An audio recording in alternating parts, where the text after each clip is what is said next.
ஆயுதெழுத்து நீட்சிக்கு அன்போடு வரவேற்கின்றோம். இந்த காவிரி போராட்டம் அமைதியை கர்நாடகாவில் கெடுத்ததோடு மட்டுமல்லாமல் சில எதிர்வினைகளுக்கு இங்கே காரணமாக இருந்ததோடு மட்டுமல்லாமல் நீதியை கேள்விக்குறியாக்கியது மட்டுமில்லாமல் பொருளாதார இழப்புகளையும் மிக கணிசமாக ஏற்படுத்தியிருக்கிறது. நாம் எல்லாம் நன்கு அறிவோம். தமிழர்களுடைய சொத்துக்கள் பெருமளவுக்கு பெங்களூரில் சேதமாகின. ஒரு 50 பஸ்ஸுகள் எரிந்த காட்சியெல்லாம் பார்த்தோம். மேலும் பல தனியார் ஹோட்டல்கள் நிறுவனங்கள்லாம் தாக்கப்பட்டன, பெரிய நட்டத்தை சந்தித்தன. கர்நாடகாவில் மட்டும் ஒரு 25,000 கோடி அளவுக்கு இழப்பு இதனால் இந்த போராட்டங்களால் ஏற்பட்டிருப்பதாக அசோச்சம் தன்னுடைய அறிக்கையில் தெரிவிக்கிறது. இது கர்நாடகாவில் மட்டுமல்ல, தமிழகத்திலையும் பாதிப்பை ஏற்படுத்தியிருக்கிறது. ஓணம் பண்டிகை இன்று இங்கேருந்து தமிழகத்துடைய பல மாவட்டங்கள்லேருந்து மலர்கள் அங்கே போகணும். அது இங்கே ஒரு அசாதாரண சூழ்நிலையால் அதுலேயும் தடை ஏற்பட்டிருக்கிறத பார்க்கிறோம். பல்வேறு சரக்கு போக்குவரத்து பாதிக்கப்பட்டிருக்கிறத பார்க்கிறோம். பல லாரி உரிமையாளர்கள் தாமாகவே முன் வந்து இங்கேருந்து லாரிகளை இயக்காததை பார்த்திருக்கிறோம். பல்வேறு போக்குவரத்து முடங்கியது. ஒரு இயல்பா நடக்கக்கூடிய ஒரு வணிகம் 2 மாநிலங்களுக்கு இடையே ஸ்தம்பித்தது. அங்க எந்த அளவுக்கு தாக்கத்தை ஏற்படுத்தியிருக்கிறதோ இங்கேயும் தாக்கத்தை ஏற்படுத்தியிருக்கிறது.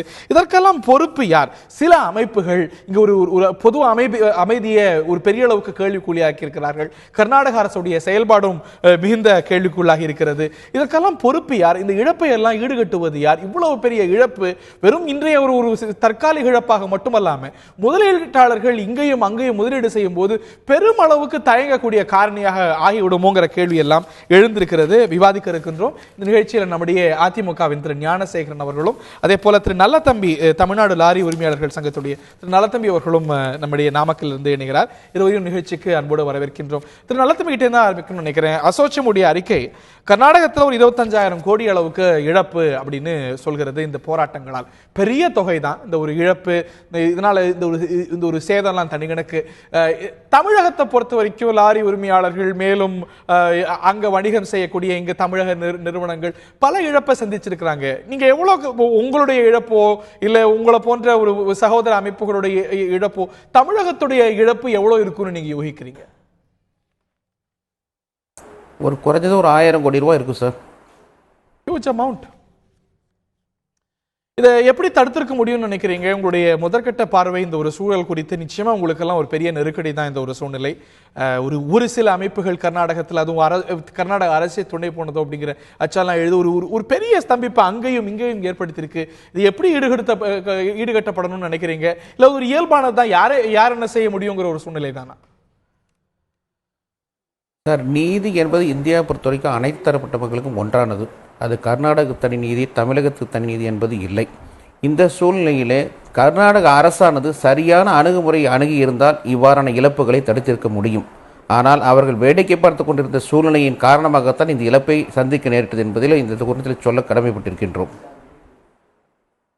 திரு ஞானசேகரன் அவர்கள்ட்ட கேட்க வரும்போது, காரணம் எந்த பக்கமாக இருந்தாலும் நமக்கும் பாதிப்பு ஏற்பட்டிருக்கு. இந்த மழை மாதிரியான காரணங்களில் இயற்கை சீற்றமாக இருந்தாலும் கூட அரசு இந்த இழப்புகளை எல்லாம் தலையிட்டு செய்யும். இதற்கான ஒரு சட்டப்பூர்வ ப்ரொவிஷன்ஸ் எல்லாம் இருக்காங்கிற கேள்வி இருக்கு. பட் இந்த இழப்பை எப்படி ஈடுகட்ட போறோம்? நம்ம தரப்புலையும் சில ஃப்ரிஞ்சஸ் உடைய செயல்பாடுகளை பார்த்தோம். தமிழகத்துக்கு ஏற்பட்டிருக்கக்கூடிய இந்த இழப்பு அப்படிங்கிறது எப்படி ஈடுகட்டப்படணும்? இப்போ கர்நாடக ஆண்டு கொண்டிருக்கக்கூடிய காங்கிரஸ் கட்சி சட்டம் ஒழுங்கை சரியாக நிலைநாட்டி இருக்குமேயானால் இந்த பிரச்சனையை அவர்கள் கண்டிப்பாக தடுத்து நிறுத்தியிருக்க முடியும்.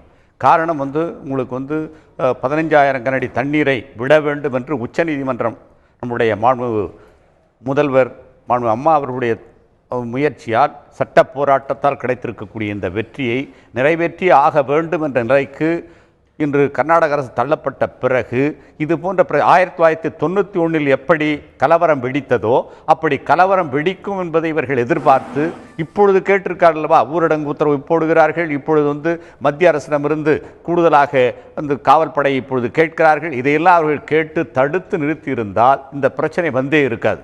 இரண்டாவது, இவர்களே அமைச்சர்களே கூட பொறுப்பற்று இன்று கூட பார்த்தோம் என்று சொன்னால் மத்தியில் ஆண்டு கொண்டிருக்கக்கூடிய ஒரு சட்ட அமைச்சராகவும் இப்பொழுது ஸ்டாட்டிஸ்டிக்ஸ் மந்திரியாக இருக்கக்கூடிய சதானந்த கவுடாவே பார்த்தீங்கன்னா இன்னைக்கு தமிழ்நாட்டு மேலே குறை சொல்லிட்டு இருக்கார்.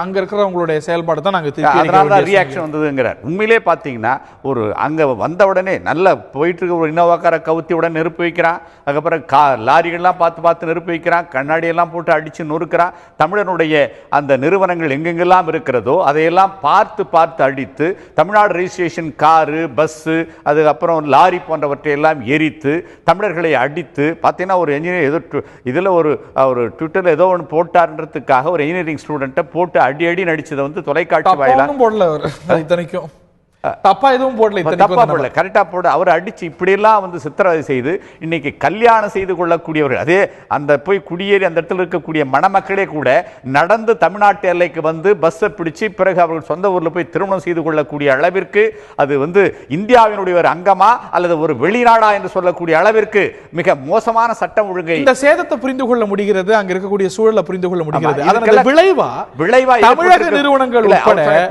பெரிய இழப்பை சந்திச்சிருக்கிறாங்க. எப்படி ஈடுகட்டப்படணும்? அரசு தலையீடு அரசு உதவி இதற்கு தேவைப்படும் தானே? இல்லை அரசு உதவினா இப்போ இதெல்லாம் வந்து காரணம் இதெல்லாம் வந்து தடுத்து நிறுத்தது வந்து செய்யாத அந்த அரசு கர்நாடக அரசு தான் இதுக்கு பொறுப்பேற்க வேண்டும். காரணம் வந்து இதுக்கான இழப்பீட்டை வந்து உச்சநீதிமன்றத்தில் இது நம்ம வழக்கு போட்டு சேதமடைஞ்சவங்களாம் ஒருத்தராக வழக்கு போட்டுட்டு இவங்க உடனே தீர்வு கண்டு எப்படியா அவங்க நஷ்டஈடை கொடுக்கணும். இவங்க நமக்கு ஏற்பட்ட இழப்பீடுக்காக இது போன்ற பிரச்சனைகள் இருமாநில உறவுகளில் நம்ம வந்து இருமாநில பிரச்சனைகளை ஏற்கனவே இழப்பீடு கேட்ட முன்னுதாரணங்கள் இருக்கு. அது போல 1000 கோடி அளவுக்காவது குறைந்தபட்சம் தமிழ்நாட்டுக்கு இழப்பு இந்த கலவரங்கள் ஏற்பட்டிருக்கும் அப்படிங்கிறார். அந்த இழப்பீடை நம்ம கர்நாடகால கோர வேண்டாமா? அந்த இழப்பு நம்ம எப்படி ஈடுகட்ட போறோம் நமது வணிகர்களுக்கு நமது நிறுவனங்களுக்கு? இல்ல அதான் ஈடுகட்டுவது என்பது பொதுவாக சட்டம் ஒழுங்கை பராமரிக்க தவறிய நிலைநாட்ட தவறிய கர்நாடக அரசு பொறுப்பேற்கும். மத்திய அரசு பாத்தீங்கன்னா மோடி வந்து 2 முதலமைச்சர் அதாவது 2 பேருக்கு அவர் வந்து இன்னும் கட்ட பஞ்சாயத்து சொல்ற மாதிரி சொல்லிட்டு அமைதி காக்கணும் பேச்சுவார்த்தை பண்ணணும்னு சொல்லிட்டு இருக்காரு அவர். இது வந்து நடக்கக்கூடிய காரியம் இல்லை. காரணம் என்னன்னா இவங்க வந்து ஏற்கனவே உச்சநீதிமன்றம் ஆணையிட்டு அதாவது மேனேஜ்மெண்ட் கமிட்டி உங்களுக்கு வந்து மேலாண்மை வாரியத்தை அமைச்சிருக்கலாம், ரெகுலேட்டரி கமிட்டியை போட்டிருக்கலாம். இதெல்லாம் போட்டு அந்த அணைகளை வந்து கம்ப்ளீட்டா வந்து மத்திய காவற்படை வந்து பொறுப்பேற்றுக் கொண்டு அவர்கள் தண்ணீரை பகிர்ந்து கொடுத்திருப்பார்களே ஆனால் இந்த பிரச்சனைக்கு இடம் இல்லை. ஆனா உச்சநீதிமன்ற தீர்ப்புக்கு கொஞ்சம் கூட மத்திய அரசும் கண்டுகொள்ள மாட்டேங்கிறாங்க, கர்நாடக அரசும் மதிக்க மாட்டேங்கிறாங்க. இப்படி இவர்கள் செவிடன் காதில் ஊதிய சங்கை போல இவர்கள் சும்மா வாழா இருக்கிறதுனால இவ்வளவு இழப்பு இருப்பதால இதற்கு பொறுப்பேற்க வேண்டும் என்று உச்சநீதிமன்றமே அந்த 1000 கோடி உங்களுக்கு கொடுக்கணும் உத்தரவு போடணும். திரு நல்லதம்பி அவர்கள்ட்ட தான் கேட்க விரும்புறேன். இந்த இழப்பீடு எப்படி இழப்பு எப்படி சரிகட்டப்படணும்னு நினைக்கிறீங்க? அதுக்கான வாய்ப்பு இருக்கிறதா? ஏன்னா இது வந்து ஒரு இயற்கை சீற்றம் அப்படின்னா அந்த இழப்பை வந்து அரசு தலையிட்டு கொடுப்பதற்கு சட்டப்பூர்வ வாய்ப்புகளே இருக்கிறது, சட்டங்களே இருக்கிறது தேசிய அளவில். ஆனா இந்த ஒரு சூழ்நிலையில இந்த ஒரு இழப்பு அப்படிங்கிறது வேற வழியில் சகிச்சுட்டு தான் ஆகக்கூடிய நிலையா இல்ல அரசுகள் தலையிட்டு இதை பெற்று தரணும்னு நினைக்கிறீங்களா? இன்சூரன்ஸ் கொஞ்சம் இருக்கும். Of course yes yes. அந்த இன்சூரன்ஸ் பாத்தீங்கன்னா இல்ல ஒரு பொருள் சேதமா இருக்கு இழப்பு ஏற்பட்டிருக்கு அப்படின்னா இன்சூரன்ஸ் வரும். ஆனா ஒரு வியாபாரம் தடைப்பட்டது ஒரு அசாதாரண சூழ்நிலையால வியாபார செயல் அப்படி உண்டு. எஸ் திரு நல்லதம்பி சார். இல்ல இழப்பீடு என்று சொன்னீங்கன்னா இப்போ இந்த கேபிஎன் பஸ் எரிச்ச சம்பவத்தை நீங்க எடுத்துட்டீங்கன்னு சொல்லி சொன்னா அதை அவங்க காம்பவுண்டுக்குள்ள நின்ன பஸ்ஸை வந்து வன்முறையாளர்கள் போய் எரிச்சிருக்காங்க. ரைட் அண்ட் ஸ்ட்ரைக் என்று சொல்லக்கூடிய இன்சூரன்ஸ் பாலிசியில் பார்த்தீங்கன்னா சாலையில் சென்று கொண்டு இருக்கும் பொழுது ஒரு குறிப்பிட்ட கும்பலால் கலவரம் ஏற்பட்டு அந்த கலவரக்காரர்களால் தீ வைக்கப்பட்டால் மட்டுமே இன்சூரன்ஸில் கிளைம் பண்ண முடியும். ஆனால் ஒரு குறிப்பிட்ட காம்பவுண்டுக்குள் நிற்கக்கூடிய பஸ்ஸுக்கு அது கிளைம் பண்ண முடியாது, சட்டத்தில் இடம் இல்லை. ஆனால் பொது இதில் நம்ம வெள்ளம் ஏற்பட்ட பொழுது எவ்வாறு சட்டத்திட்டங்களை திருத்தி கொடுத்தாங்களோ அதுபோல் இது கலவரம் என்பது ஊரே அறிந்த விஷயம். இந்த போல் நடந்த விஷயங்களுக்கு பார்த்தீங்கன்னா இப்போ ஒரு நாமக்கல் லாரி ஒன்று பார்த்தீங்கன்னா ஒரு பேப்பர் மில்லுக்கு பேப்பர் ஏற்றிட்டு போயிருக்காங்க. அதில் 4 டன் லோடை வந்து வெளியே எடுத்துட்டாங்க. அதுக்கப்புறம் கலவரக்காரர்களாக வர்றாங்க. உடனே அந்த மில்காரர் என்ன சொல்கிறாருன்னா நீங்கள் மூடி வச்சுட்டு நீங்கள் போய் ஒளிஞ்சுக்கன்னு சொல்லி டிரைவர்கிட்ட சொல்லிவிட்டு அந்த கலவரம் செய்ய வந்தவங்களும் அந்த மில்லில் வேலை செஞ்சவங்களும் அந்த லோடு பூரா இறக்கிட்டு வண்டிக்கு தீ வச்சுட்டு லோடும் சேர்ந்து எரிஞ்சு போச்சுன்னு சொல்லி இப்போ இன்சூரன்ஸ் கிளைம் கேட்கக்கூடிய சூழ்நிலை உருவாக்கி இருக்காங்க. ஸோ இந்த கலவரத்தை அந்த மில்லுக்காரங்க எவ்வாறு பயன்படுத்துகிறாங்க, இதனால் எவ்வளோ பொருளாதார சேதாரம் என்பது மக்கள் தெரிந்து கொள்ள வேண்டும். இது கண்டிப்பாக அரசுக்கு தெரியும், போலீஸ்காரர்களுக்கு தெரியும். இந்த மாதிரியான சூழ்நிலையை தடுத்து நிறுத்தியிருக்க முடியும். முழு பொறுப்பேற்று கர்நாடக அரசானது இந்த இழப்பீட்டினை உடனடியாக அனைத்து தரப்பட்ட லாரிக்காரங்களாக தான் சரி, பஸ்காரங்களாக சரி, பாதிக்கப்பட்ட எந்த ஒரு பொதுமக்களாக இருந்தாலும் அவங்களுக்கு வழங்கிவிட்டு தான் மற்றதை பற்றி பேசணுமே தவிர இன்சூரன்ஸில் வாங்கலுங்கிறதெல்லாம் முடியாத சூழ்நிலை. அதை இன்சூரன்ஸ் வந்ததுன்னா கவர்மெண்ட் திருப்பி செலுத்துறதுக்கு நாங்கள் தயாராக இருக்கோம். ஆனால் நேற்று பார்த்தீங்கன்னு சொல்லி சொன்னால் ஒரு லாரி டிரைவரை நடு ரோட்டில் நிறுத்தி அவரை அம்மனமாக, அதாவது துணிமணி எல்லாம் அவுத்து அவரை பண்ணி அதை எல்லா மீடியாவிலும் போட்டிருக்காங்க. பட் அவர் இந்த ஊருக்குள்ள, இந்தியாவுக்குள்ள எந்த ஊருக்குள்ள போனாலும் இந்த டிரைவர் அடிவாங்கின டிரைவருங்கன்னு சுட்டி காட்டுவாங்க. அந்த அவமானத்துக்கு என்ன இழப்பீடு தர முடியும்? இதை ஏன் இந்த கர்நாடக அரசு கண்டுகொள்ளவில்லை? இவ்வாறான சூழ்நிலை எதுக்காக உருவாக்குனாங்கிறதா இது எங்களோட மனக்குமுறல். முக்கியமான கேள்வி. எப்படி இழப்புகளை சரி கட்ட போறோம் அப்படிங்கிற ஒரு கேள்வியை தாண்டி இதனது நீண்ட கால விளைவுகளில் உடனடியான விளைவுகள் குறித்தும் அச்சம் எழுது.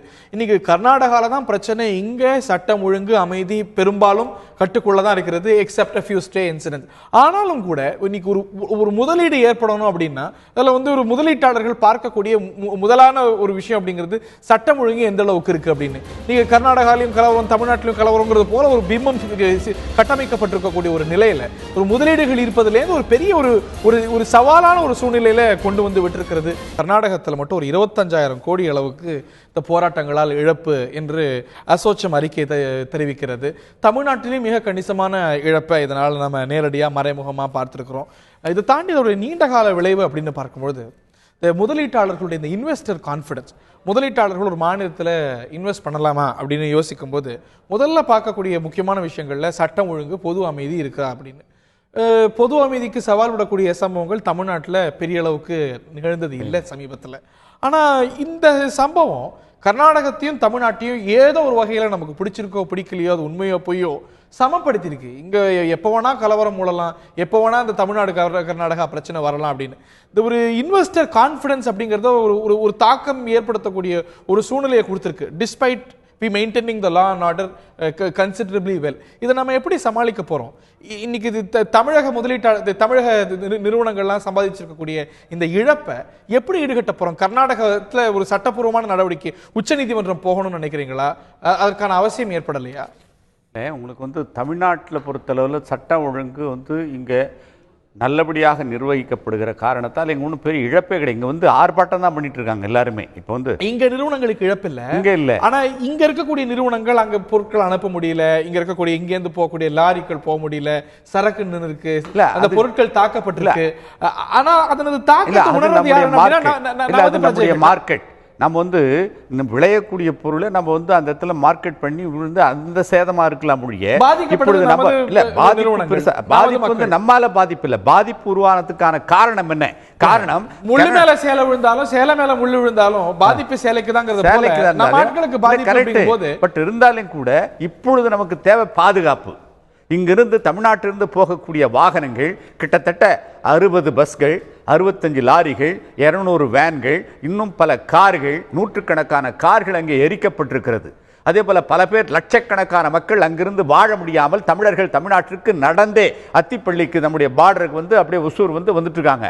இப்படி வாழவே முடியாத பாதுகாப்பற்ற நிலைக்கு காரணம் யார் என்று பார்க்க இங்க கூட பார்த்தீங்கன்னா எல்லா கர்நாடகம் தான் காரணம் அப்படின்னா இந்த இழப்புகளுக்கெல்லாம் கர்நாடகம் தான் பெருங்காரணம். கர்நாடகம் தான் அப்படிங்கும்போது அந்த இழப்பை சட்டப்பூர்வமாகவே நம்ம கோர வேண்டிய ஒரு நிலையில இல்லையா?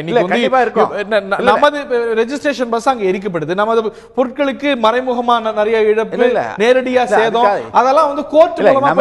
தமிழகத்தில் பாத்தீங்கன்னா நம்ம ஏற்கனவே ஒரு சட்டத்தை, அதாவது ஏதாவது ஒரு கட்சி போராட்டம் நடத்தி பஸ்ஸை எரிச்சாலோ பொருளை சேதப்படுத்தினாலோ அந்த கட்சி அதை ஈடு செய்ய வேண்டும் என்று ஒரு சட்டத்தை தமிழ்நாட்டில் நாங்கள் சட்டமன்றம் பாஸ் பண்ணி வச்சிருக்கோம்.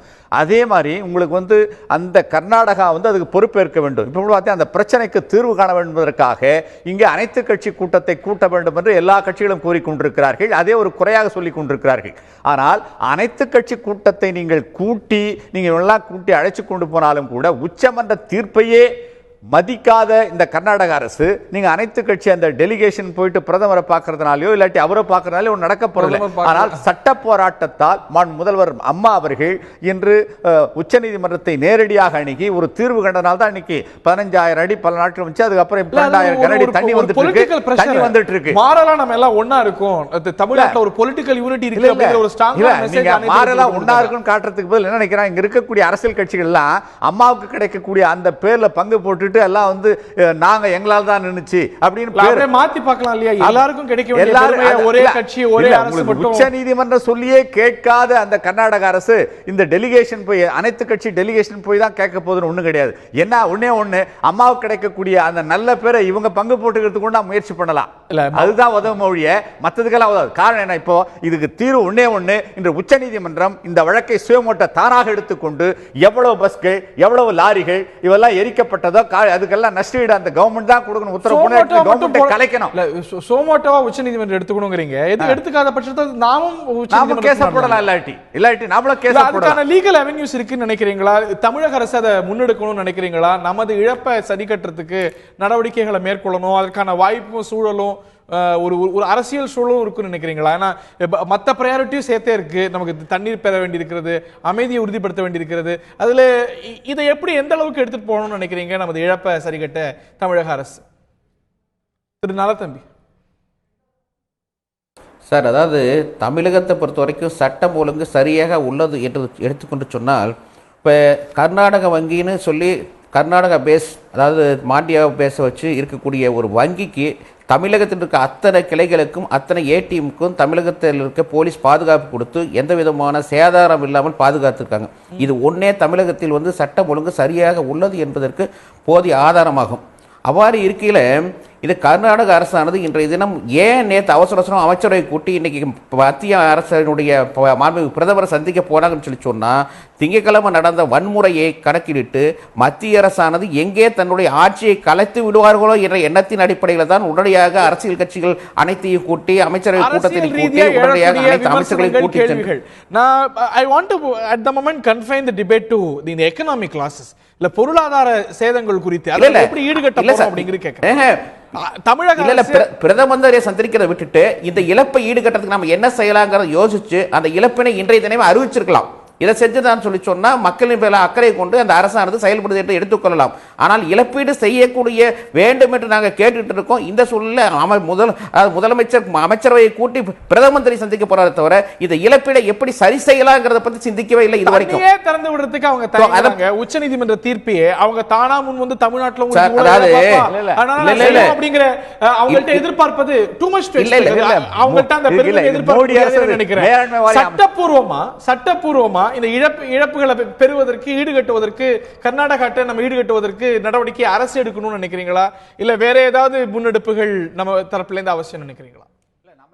இல்ல சார், இது முழுக்க கர்நாடக அரசு தான் எடுக்கணும். இல்ல ஏன்னா இது அரசியலை தூண்டிவிட்ட போராட்டம். இல்ல அவங்க தான் அதை ஈடுகட்டணும்னாலும் கூட அதற்கான கோரிக்கை தமிழகத்துல இருந்து போகணும் இல்லையா? அவங்க செய்யாத பட்சத்துல இல்ல சார், கொடுத்தாச்சே சார்.